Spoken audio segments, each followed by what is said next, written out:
Hi there, and welcome to Let's Slow Down, a podcast for all of you who feel tired and stressed from this overwhelming world. Here we'll have fun, inspiring conversations about living life on our own terms and explore ways to ease the pace of our modern world, because life really is good when you're relaxed enough to be present for it. I'm your host, Anne-Marie Stolting, and I welcome you to this space where I hope to inspire you to slow down, because life is too short to let it go by in a blur. So take a deep breath, relax, and enjoy the show. Hi, everyone. Today I have Shay Richter as a guest on the podcast. She's a creator of Front Porch Finances. In 2017, Shay started documenting her money journey on her Instagram page. And by the end of 2018, Shay and her husband paid off $57,000 in debt and became debt-free. Wow. Fast forward to today, Shay is the owner creator of Front Porch Finances, where she helps women take charge of their money. She's the author of the book Budget Burnout, 12 Weeks to Get Out of Your Budget Slump and Accelerate Your Goals. Shay and her husband are now on track to retire in 5 years. Amazing. Welcome to the show, Shay. Thanks for being here.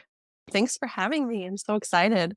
I can't wait to hear about everything that I just read and more. I mean, how did you let's start with documenting the money journey. What sparked that? How did you get into all this? I know that you are business admin by trade, but Mhm. how did you end up on this path? Tell us. So pretty much after the birth of my first child in 2017, you have like a lot of, I wouldn't call it downtime, but like, middle of the night feedings where maybe you're just like scrolling a little bit. And I came across this community on Instagram called the Debt Free Community. And it's just a community of people who were sharing their journeys to pay off debt. And most people were like, they didn't show their face. It was all very anonymous. And I really loved that. So I started doing that. And it was just such like at the beginning, such a tight knit community that supported each other in things that maybe necessarily weren't norms in, normal life. And it kind of just grew from there. And eventually I started showing my face and teaching people money tricks and things like that. Very cool. How did you pay off $57,000 in what was it, like a year or two, or had you already been doing it, I guess, when you got into this? We weren't really paying off much debt at the time. So when I married my husband, I took on a lot of his student loans, like 40-ish thousand. And pretty much I do the opposite of what I do now, which I had a little more of a like hustle mentality at the time because I really wanted to become a stay-at-home parent.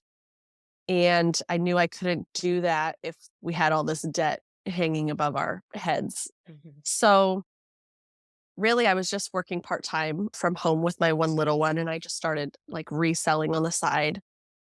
We started cutting down our expenses a lot. And in the first year, we did about $20,000 of debt payoff. And then the thing that kicked us to the next level was selling our house. We had like $100,000 in equity. So we were able to get rid of that last little bit of debt. And we haven't gone back into consumer debt since. That's huge. And I feel like it's hard for people to actually say that. I mean, that must feel so good to say that out loud. So when you say consumer debt, so you're not talking about like mortgage debt, right? You're talking about, Yeah. okay, just to clarify. Yeah. Uh, We were mortgage free for a few months until we used some of that money to buy a house. But we actually live in a multi-generational house currently. So my dad we have like a walkout basement. He lives down there in an apartment and we live up here. And it allows us to have like a nicer house with the bigger property for less money, essentially. Great. Yeah. And it's a treat for him to be there too, I'm sure, with the kids and Yeah. kind of a built-in babysitter maybe downstairs. I don't know. No. Every once in a while, he'll take on Yeah. like an hour or two. Yeah. Aw, that's really nice.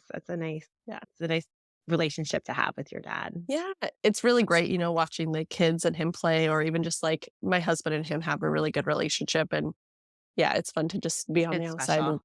yeah, I think the kids, will look back on their childhood and think that Yeah. that's really great. Absolutely. Absolutely. It's a gift for all of you. So tell us about Front Porch Finances, what it is, and why you created it. So It is a business that I created mainly to help women learn how to take care of their finances. Most of us aren't even taught how to handle our finances, but now more than ever, more women are in charge of either their family finances or just their own finances in general.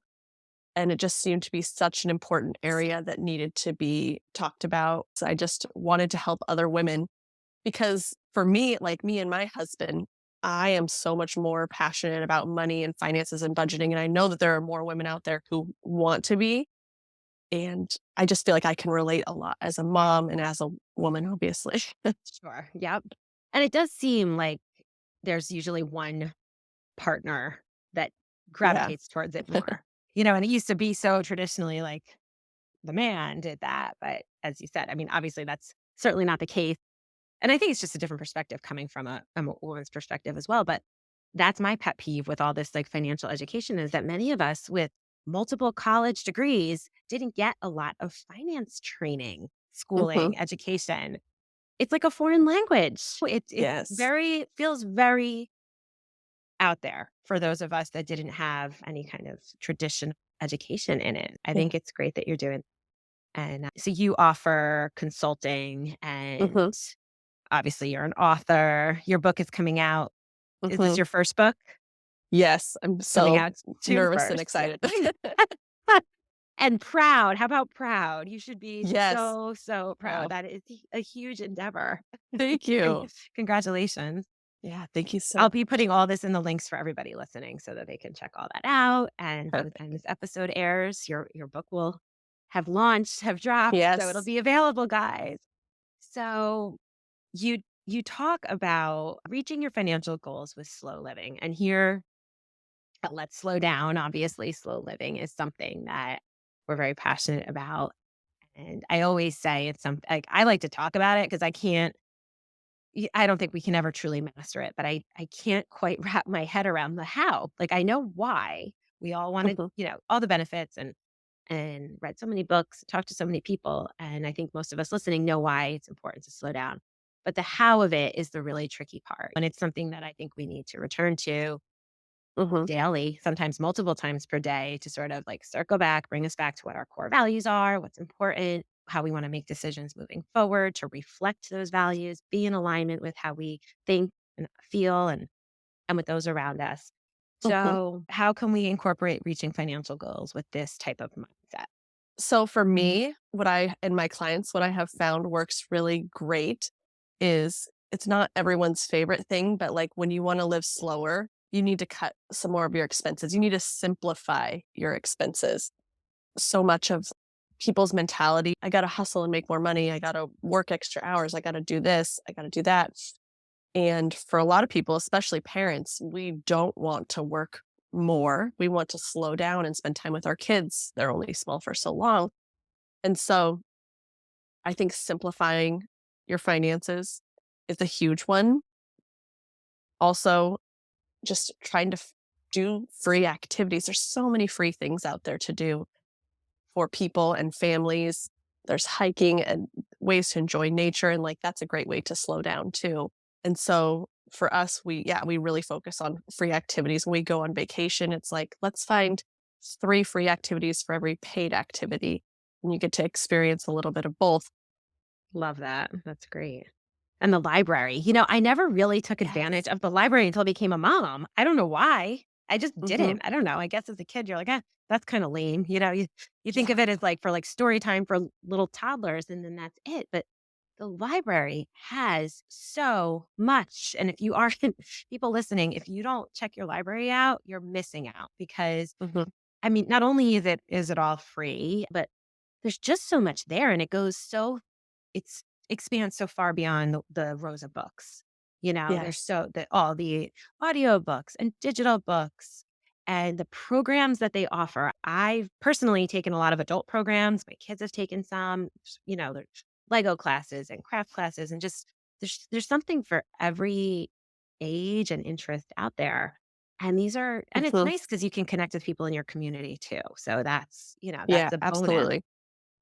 But I mean, how often do we hear about, oh, some, latest book comes out and you want to check it out. And, you don't necessarily want to go buy it all right from the start. Mhm. So to be able to get it at your library, and I know the way it works here, I'm in New Jersey. If my library doesn't have it, there may be one in the county. So there's a bunch of libraries that are all connected in the same system. So you might have to wait a couple days, but generally they'll find the book and then you can check it out Yeah. and it'll actually send it to your local library too. You don't have to drive over to the other one. So it's so convenient. There's just so much there. And I think they also have, mine has all these streaming like movies and different things like that that you can take advantage of too. So Ooh, mine doesn't have that, but that sounds nice. yeah, is that and even I think things like consumer reports, like you can get that through the library rather than Mhm. having to have your own subscription to it. So things like that, there's just a lot available and Yeah. everyone is different. But that's been one that I've kind of was enlightened to after having my kids. So Yeah, that's a and big one one. another great feature that they have that I've seen people do is you can check out, like, state park passes at some libraries, which allows you to Yes. do, more activities for free, and they have an app to listen to audiobooks for free, so you might have to wait for the audiobooks just like a physical book for a few Right. weeks, but then you can listen to brand new audiobooks for free, which can, save a lot of money in the long run. Yeah, absolutely. So that's definitely. And I love what you said about being going on vacation. My family's preparing to go to the UK this summer. So we have a big trip planned and the 3 free activities for every paid activity. It's a good idea. It's kind of a fun challenge too to kind of see Yeah. what's out there and you were recently on a vacation, right? Yes, we went to Hawaii for spring I break this year. saw that on your Instagram. It looked beautiful. So Yeah, what we types were of all free things sick. did you Oh, no. It was still great. Sick in Hawaii is better than being Mhm. sick at home. Yeah. So what kinds of things like, give us some examples of how you I did mean, these, like, hacks while you were on vacation? the biggest one we did was my sister actually lives there, so, like, accommodation was free, which is not accessible to everybody, but it was a huge cost savings for Hawaii. Sure. But what was great is she just, like, knew all the local spots. We went to the beach every single day, and that was, like we were really sick. We were only going out, like, 3-ish hours a day, so we would Oh, spend it no. at the beach. Um, so we had plans to do all these really cool things, and we just never didn't get a chance. We still visited, beautiful beaches. I mean, there's so many. You could go to a different one every day, and they're completely different than the one you went to the Wow. previous day. Some are great Wow. for snorkeling. There's so many kid-friendly beaches in Kauai, which was really great. Amazing. But we just spent most of our time, like, cooling down in the water, and then we would go home and sleep until the next day. Aw. Well, you're gonna have to go back then, right? Yeah, That's all that means. for sure. It was Start planning beautiful. the next one. I'll bet. Yes. I was there once. It was gorgeous. I can't wait to go back.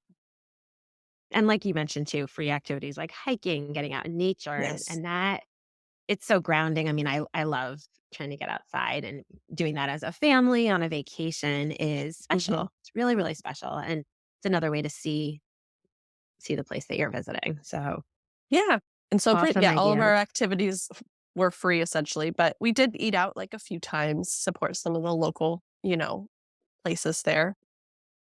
We went to, like, a street fair essentially, which was another free activity. But yeah, there was tons of free things to do in Hawaii. It was so surprising.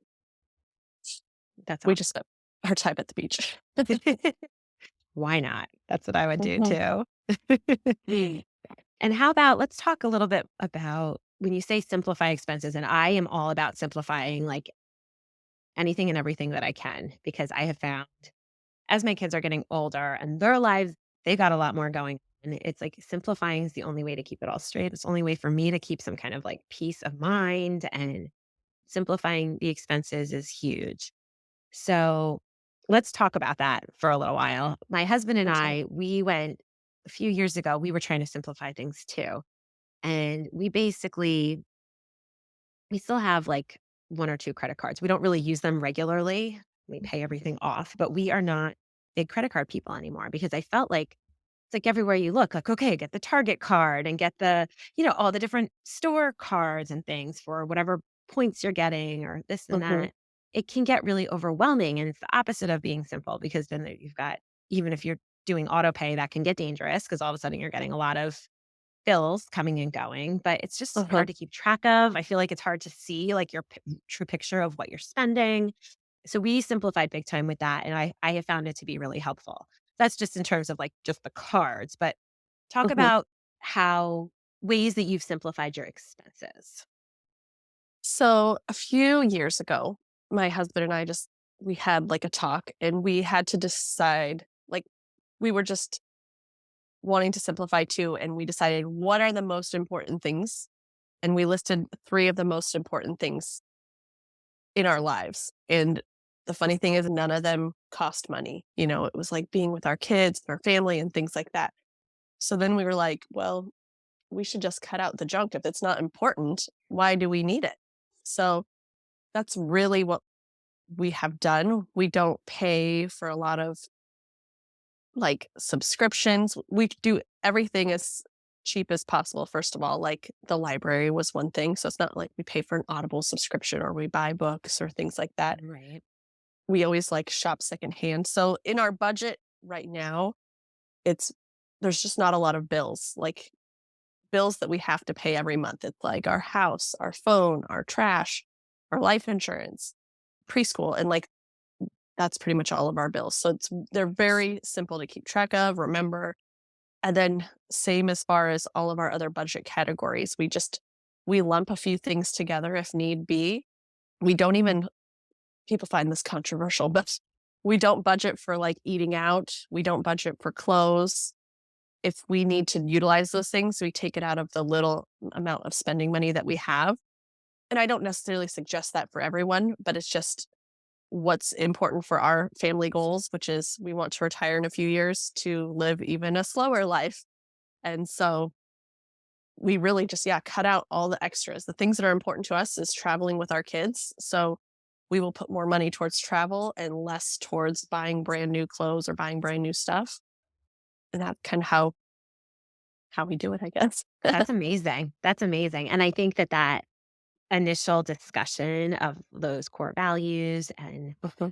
what you want to really shape your spending on, right? I think that Yeah. that's so important. And are you and your husband, if you don't mind me asking, are you guys Mhm. on the same page with most of it, or was it hard? No, not hard. My husband is not a spender by nature. He doesn't spend money really on anything. So I'm more of the spender, but I only shop at thrift stores, so it's not like as big of a deal. So Right, it's pretty right. easy. And I was the one who brought up retiring early first, and he was on board pretty quickly as, your kids just start getting bigger and you want to spend more time with them. And he was like, I just don't want to work. I want to be around for them. I want to do things with them. And so it was pretty easy to get him on board. And Great. our retirement lifestyle isn't going to look like everyone else's. We're not trying to live like a luxury retirement. We're trying to just live the same life we're living now, but without working.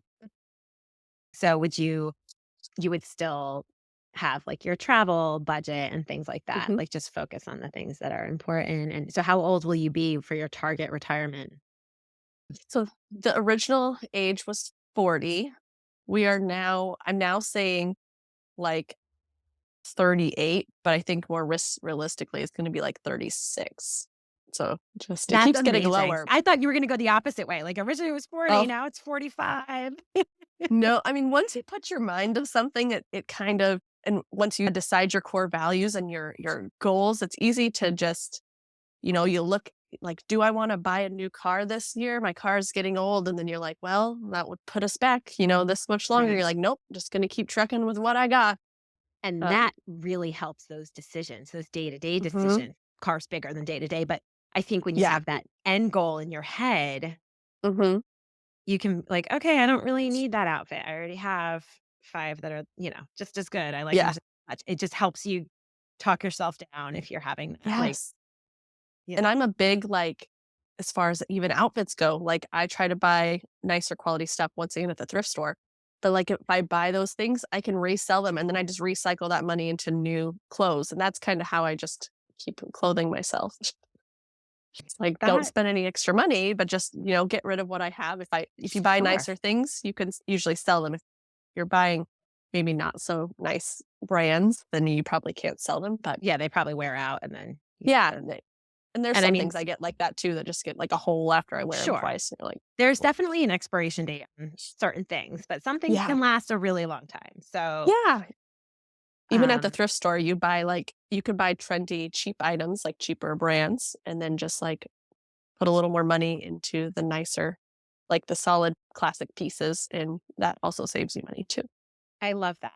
And I don't do a lot of that, not for lack of wanting. I can't really wrap my head around it. So I know we live on opposite sides of the country, but do Yeah. you do it all physically, like in thrift stores, or do you do like I know there's some websites out there that, there's these online thrift stores. So can Mhm. you I'm very interested in this. Can you tell us how you do it, how you make it work? And Yeah, maybe some of well, your favorite sites or places. I first dabbled when I got into reselling. That's kinda when I learned, first of all, what nicer brands were, or how to, like, pick out things that are put together nicer, and so I've just taken that knowledge and then putting it in my own wardrobe, but for the most part, I will have, like, a running list on my phone of things I'm looking for, things I'm needing, and then I just physically go into the thrift store. So I live kinda rurally, so when my daughter goes to preschool, she's there for 2.5 hours, and it doesn't make sense for me to drive all the way home and then all the way back out to get her, so I typically schedule all my errands, and in that errand time is, like, a little time to drop by the thrift store and see what goodies I can find, and that's the best way for me, and then I have my running list so I know what sections to check. So, like, my girls are in ballet and tap. I'm have thrifted almost all of their ballet and tap shoes except for this last pair because my daughter's foot grew so quick I couldn't find them. But, And you know what? That um happens. Like, sometimes these kids grow, especially when they're really little, it's like they only mhm, wear the thing once or twice, and then they don't yes, wear fit in it anymore. So, yes, especially for those types and those items that they're not even wearing every day, mhm, if you could and find them those secondhand. and they get to be expensive, like, so far Mhm. so both of my girls have gone to a performing arts preschool where they do tap and ballet in the preschool, and then my oldest has continued it. So we've probably have over 15 to 20 pairs of tap and ballet shoes in the past 3 years, and it would be expensive if I had to buy all those brand new. Yeah. So, when I get them for, a few dollars a pair, and then I'm able to pass one from the older one to the youngest one, like, it's super helpful. Oh, but back to your question, and then if there's ever something specific that I want, I will get it on an online thrift store. So, like, one year for Christmas, I wanted to get my husband one of those really nice, like, North Face thermal ball jackets. So they're not super puffy, but they're really warm and it's, like, more low profile. And I did end up paying, like, $60 for it, but brand new, they're, like, $200, and it was in perfect condition. And so to me, that's a save like, I probably wouldn't have found that in the racks at the thrift store, but it's Right. That something was I a wanted very to get for him. specific thing you were looking Yeah, for. So, was that like exactly. eBay, or do you go on certain Um, sites? I usually use Poshmark. Okay. That's where I will sell my stuff when I'm done, and that's typically where I will buy things just because it seems a lot more straightforward. eBay sometimes still weirds me out a little bit, but Poshmark is pretty straightforward. You pay for the item and the shipping, and then you if it's not what you want, I mean, you have to keep it, you just resell it, but if there's something wrong with it, like a hole or something that wasn't as described, then Poshmark will give you your money back and you can send it back, so I like that aspect of it, and yeah, that's just where I sell my stuff when I'm done too, because the listing of it is straightforward, you don't have to worry about shipping, like eBay, you need to, like, measure the package and know how much it Mhm. weighs. In Poshmark, it's just a flat rate in any Okay. box that you have to send it, so it's really simple. And then yard sales is the other thing I do because you get stuff for so cheap. Like, you are missing some pieces for your kid's wardrobe that fall, like, you're paying 25 to 50 cents an item, and that's way cheaper than going to the store, and the thing Yeah. like we're saying with kids' clothes, they grow out of them so fast that so much of them are in great condition. Yes. Yes. And So even some of the furniture, like I've oh, yeah. actually and I'm not like super crafty, but I have refinished a few pieces of furniture. I don't sand it down. I kind of usually just end up painting them, but they've come out Mhm. really good and they're really good, solid pieces of Yeah. furniture. We have these like virtual yard sales, and I've gotten them for much cheaper than they would have cost. Oh, yeah. And they're some of my favorite pieces in my house. So it's like those are Love it. those are ways to do it too. And you know what? They have more character than a lot of like out of the box kind of stuff anyway. So, Oh, for sure. Yeah, I love secondhand things 'cause furniture especially is really expensive, and, like, a mhm. lot of it now is very, like yeah, like you said, cheaply made, and so, Yeah, like, you thrift it and you can get a nice solid piece of something that's gonna last and looks good, I that's think. that yeah, it looks great. It does have more charm and character and that's that quality like you're talking about. One last question about the clothing. What are Yeah. some of your top brands that really left? Anytime I find Lululemon in my size, like, I'm picking it up because it always just fits good, it's always quality. I pick up the North Face if I like the style of it, and it you know, our thrift stores don't let you try things on anymore, so, like, I have to take them home and try them on, but I like a lot of the stuff from Banana Republic, not the outlet store, but the actual store, Mhm. and then a lot of times, you could just, like, feel the quality of something, so if something feels nice, maybe it's not a brand you've heard of, but you look and you see it's made of, like, silk or wool or cashmere or something, then I'll probably pick that up because it will last me. Right, right. Really good tips. These are things we can all do right now. Or just, it's good to have these conversations because then maybe like next time you're in Target, Mhm. this will kind of cross your, okay, do I really need that t-shirt, or Well, and let me tell you mm, something is, at least in my area, but I've heard from other people, like, Target, all of its extra stuff, which is a lot these days because they're rolling out yeah, stuff so fast. yeah. All their extras actually get donated to Goodwill. So you can buy brand new Target clothing, home decor, furniture, rugs for so much cheaper than you get them in the store. It's crazy. Wow. Huh. So, like, honestly, my favorite pants are like Target mom jeans. And I get them and I pay like $4.99 a pair for them, and, like, in stores, they're like 25, $30. So Wow. And and that they're actually makes me like Target more because I know some of these companies just like shred them and stuff when they're oh, perfectly good just so people can't yes. use them. So Mhm. I interesting. do love that, but I do think they're maybe overproducing a little too much. Hmm. Like, my Yeah, if they Goodwill have right that now much. my Goodwill right now is filled with all of the stuff that they just put out for Easter, like, a month and a half ago, so it's just all the dollar section, like, Yeah, all the decor knickknacks. and Yep. yep, all of that stuff gets put there, and then not a ton of people are buying that right now because it's not Easter, but it's just filled with all the Easter things. I'm like, "Okay, that Huh. was, like, 2 months ago." Yeah. Wow. Interesting. Okay. So, what else do we want to talk about? So, really trying to save money without picking up the side hustles because Mhm, that's important. And that goes along with trying to simplify, right? Like trying to save money, trying to budget without going to do, think you have to go do more on the side to compensate, but really just trying to mhm, scale back overall. So, along with that, I know you have been talking about how stay at home parents can contribute to finances. So, mhm. what can you share with us about that? Well, me being the stay-at-home parent, I feel like I don't like all my business money, I just reinvest in my business. So my goal when it comes to our money, my husband and I's money, or the money he makes, is to obviously save as much money as possible because the more money I'm saving, the more money I'm investing for retirement. So in my book, it kind of talks a lot about this. I do a lot of like challenges with myself because I'm a very motivated person, even to myself when I make a challenge to myself. So I've done some challenges over the years. I do like in April, I just did a pantry challenge where it's like I tried to eat from my pantry mostly for the month, and it saved me, I can't even remember, but I think it was like $300-ish for a month.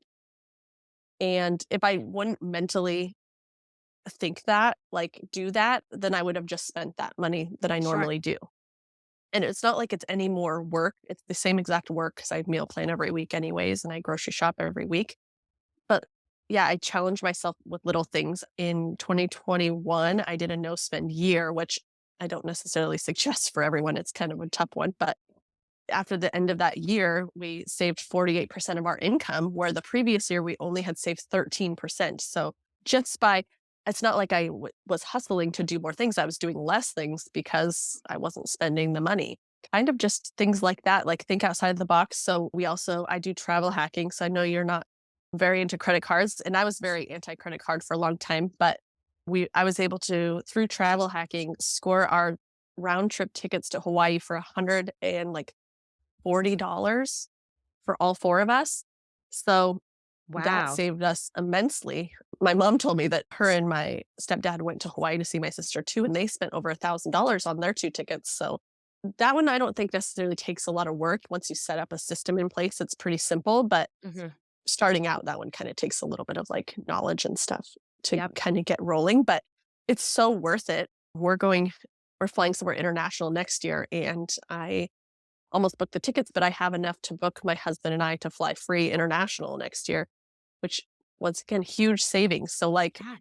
like I said, one of our goals is to travel. And so by me saving us money to do that, we can travel more than we would if we were paying full price. Like the Hawaii probably would have been the one trip in the next 5 years that we would have been able to take had we paid full price. Right. So that's something I do. Negotiating bills. Like sometimes when people get really busy and they're not thinking about it, they just, like let their car insurance go up or whatnot. And Oh, sometimes you just all the gotta like, time. That stuff, especially if it's on like auto pay, you don't even yes, notice it you don't half the know, time. notice. Yep. And so I like shopping around periodically. Usually once a year, I'll shop around a lot of things.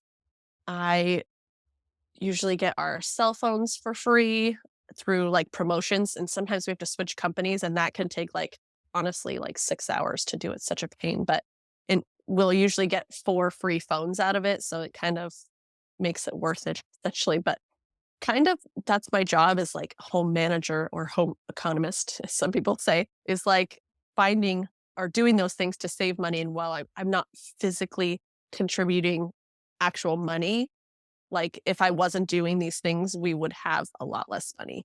That makes sense. Absolutely. No, you're indirectly contributing a ton of Mhm. money, a Yeah. ton.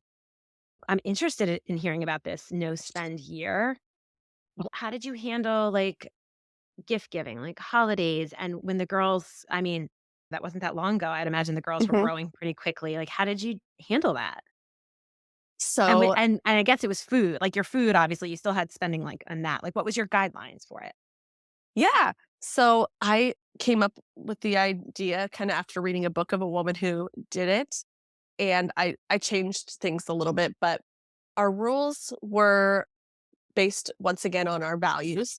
So we couldn't spend money on clothing, we couldn't spend money on eating out, we couldn't spend money on home decor, things like that, but we could spend money on vacations and experiences, and gardening. We're big gardeners. We grow a lot of our food, which also I think contributes to our food bills, so worth it. Hmm. I had this idea and I was talking to my husband about it. And like I said, he's not a spender, but he did ask to keep his spending money during this year-long challenge because every month we usually get spending money to spend. But me and the kids did not have any spending money. And those were kind of just like, yeah, our guidelines. And it was hard, but also knowing the impact we were making every month, seeing those real numbers, it kind of kept me going. Honestly, the last 3 months of the year, I did not do perfect at the challenge. I There was some mess ups, but I feel like 9 good months, it's still really good. That's amazing. Yeah. And even a couple little mess ups, like still the Yeah. rest of, It the bulk of the month you were following this Yes. and And I also piggybacked it with, like, a no Amazon year, so I also wasn't really spending any money on Amazon, which sometimes can get you with that 2-day shipping. yes. But as far as gifts went, I got creative. I'm part of my local Buy Nothing page on Facebook, and I got a lot of the kids' gifts and other people's gifts on there. A lot of times even, like, brand new, but also my kids have been living with me forever, so, like, they don't think anything of it when they get a secondhand gift. If it's something they really want, they're like, "Okay, Yeah. cool." My youngest at the time turned 1, I didn't buy her a gift at all, but and some people also find that controversial, but she was also 1, She and she got gifts from doesn't so know. many people. Yeah. Yeah. She does not know the difference. We grow flowers, like, I grow dahlias and zinnias, so I would make floral bouquets, give them to my friends for things, like, as birthday gifts or whatnot. People love flowers. Yes. Um I love all of this. These are really great ideas. Yeah, last year or not 2 years ago, I guess last year too, I grew a bunch of chamomile, and I just, like, dry it out and give it away as tea, so that's an easy gift, but yeah, you just kinda get creative for Valentine's Day. we just took my kids wanted to give Valentine's, to everyone, and we just took old crayons and melted them down in some molds we already had. And then I printed off something from Canva that was like cute and went along with color, like something about coloring my world or something. And then we just gave those as gifts, so it didn't cost us anything. Love it. And I'm sure the kids love, first of all, they're so novel. The rest of the kids are probably like, this is so cool. Where did you get these? Yeah. And that's a fun little project to do with them. And I bet Yeah, you it was one of the nicest Valentines those kids in that class got that year. I mean, the kids loved it. It's so much fun. And there's like sometimes when I throw away like broken crayons, they're like, no, Mom, we got to keep it and we got to do that again. But yeah, you just get creative. And then I utilize apps called like Ibotta. I don't know if you've heard of that, but I've heard of that one. Yep. other cashback apps. And so I'm able to cash out that money to get like coffee gift cards because I couldn't go a whole year without like one takeout coffee. So I utilized those to get myself takeout coffee. And then one of the rules that I had for myself was if I sold anything of mine, that I could use that money however I wanted. So then I started going through my clothes and I was like, well, I'm going to just sell these things so I can get more clothes Yeah. or take myself out to get coffee sometime. As far as our kids go, we have like a nice little setup going with hand-me-downs. So my husband's cousin gives us the entire wardrobe of his cousin's daughter. My daughter wears them, and then we gift them to a friend. And then whatever clothes my friend accumulates plus those clothes, then she gifts them to my youngest daughter. And then those we gift to another friend's daughter. So it's like we have this train of like hand-me-downs going. And so I mean, my kids have a ridiculous amount of clothes from this. It's too much, honestly. Right. So I don't really have to buy them much except just like missing little pieces as far as like we were saying, like dance stuff or sometimes snow stuff, Mhm. which I just keep in my little list. And as I'm out and about, if I randomly find snow pants in the summer, I'm probably buying them because they'll be super cheap. Yeah, exactly. But that's kind of how we did the clothes thing. The kids didn't really need any clothes. My husband and I didn't really need any clothes. So we didn't really need to budget for it. And I told you my husband kept his spending money. And periodically he would like take me out on a date and it felt like we were dating again because he was like spending his own money. And I didn't have any of that money. I'm like, oh, you can take me out? You'll spend your money on me? I love it. It Yeah. was probably so much more meaningful too, just because it was Yeah.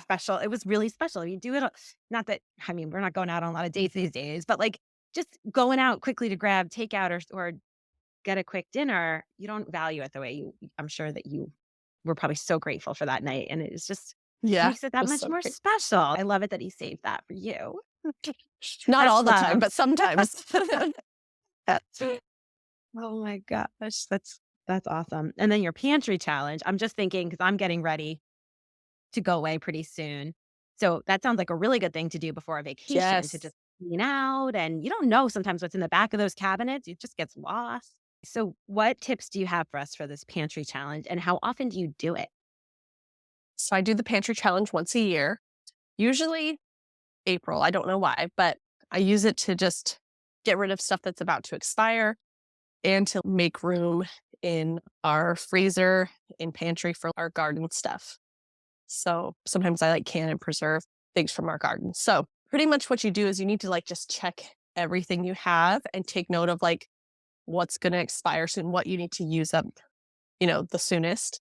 Typically what I do is I write down everything that I have in my fridge and my freezers. And then I can utilize that list when I'm meal planning to kind of see what I have and like see what's missing. We have some recipes that are like always our go-tos when we do pantry challenges, like taco soup's a good one because there's so many ingredients in your pantry that you could just throw in, like tomatoes and beans, and you can get through some of that stuff quicker. But also what's great about a pantry challenge is you can see what maybe your family isn't eating up and know not to buy more. Like, we're not eating that anymore. My kids don't like it anymore or whatever.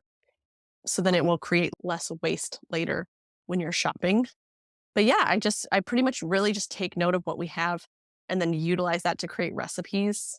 And then we still buy fresh stuff every week. We try not to spend too much, but with inflation of food, we're kind of sitting the $50-ish mark every week. Mhm. But just to get like, yeah, the fresh produce because you don't want to just eat, canned food. I think I'm going to be doing this for the next few weeks just to get through all of my stuff and Mhm. start fresh. We have so And much more than we realize we have. oh, absolutely. And then by the end, I'm always like, oh, look how much space is in here. Like we really did have a lot of food. You have such great ideas. You really do. What else do you want to tell us before we wrap up today in terms of simple living and budgeting and any other kind of little lifestyle hacks you can think of or things that have really made like a huge difference for you? Well, I think one thing that has really just helped me when looking at my life is knowing that it's okay that I want to slow down in this stage of life. There is a time to hustle and there is a time to coast. And this is like my coasting time. My kids are little. And it's really about feeling okay that you don't have the nicest, newest, greatest things, even when it comes to like your friends or things. But you're getting such valuable stuff in return as far as memories. Memories are priceless, especially For with little sure. kids. You're Oh, never getting that back. Mine are starting to get big and you don't get that time back. right? And then eventually they just don't wanna hang out with you anymore, so I'm really just soaking in every minute that I can while As they you love me and should, as you want to cuddle should. with me. And I'm very curious. We're going to revisit talking to you when you have teenage girls and how you're doing with your They're like, "They're never clothing budget around." and the Oh, clothing budget. That's what I'm thinking of. yes.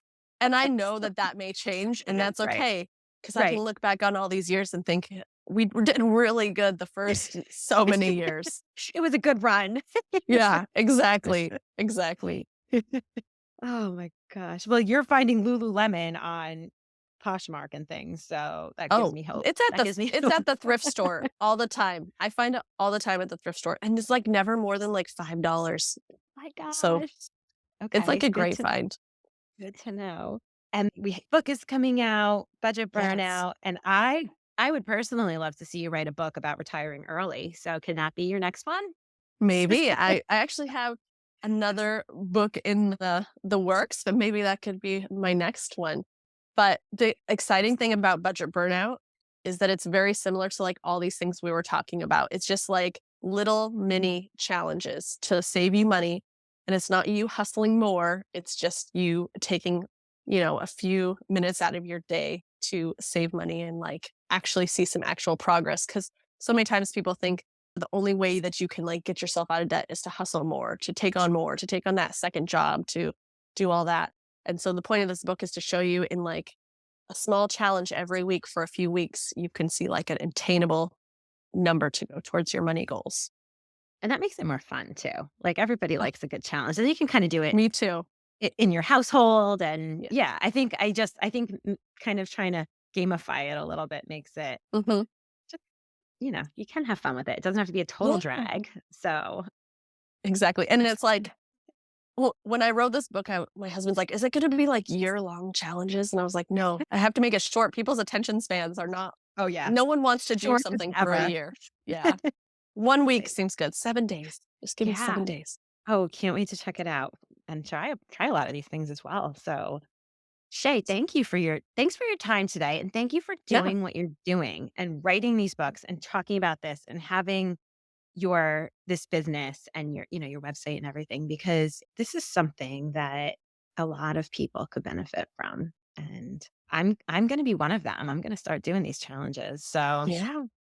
more to come. Ver right. I'm so passionate about, yeah, saving money and not working my butt off. Yeah. And you know what? You're there. You're able to be more present for your kids.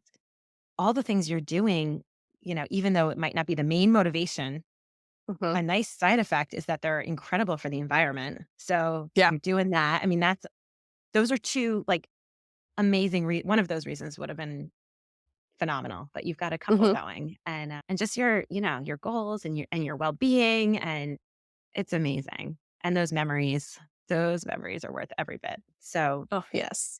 I'm gonna be linking everything in the notes as always, so you'll find everything there, guys. So thank you for being here today, Shay. Yeah. It was Real so fun. fun.